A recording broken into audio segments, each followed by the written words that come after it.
কি রে সাত্তার, কেমন আছিস? তোর তো দেখাই যায় না রে। এনে 500 টাকা দিচ্ছি, নে রাখে। আর শোন, ভোটের দিন কিন্তু সকাল সকাল যে আমার ভোটটা দিয়ে দিস। আরে দাঁড়ান দাঁড়ান, টাকা পয়সা দেওয়া লাগবে না, রাখেন আপনার টাকা।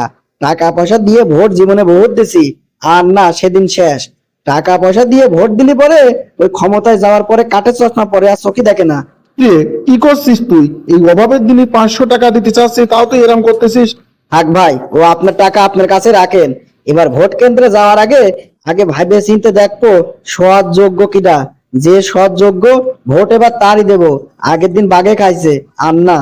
দেশের যা অবস্থা, তাতে এই দেশ আবার স্বাভাবিক পর্যায়ে নীতি হলি পরে সৎ যোগ্য যারা, তারে ভোট দেয়া লাগবে।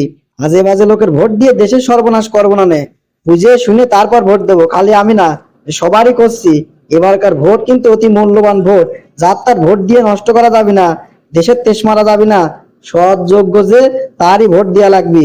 এমন দল ক্ষমতায় পাঠাবো যারে লুটে পুটে খাওয়ার কোনো অভ্যাস নাই। বুঝতে পারছেন?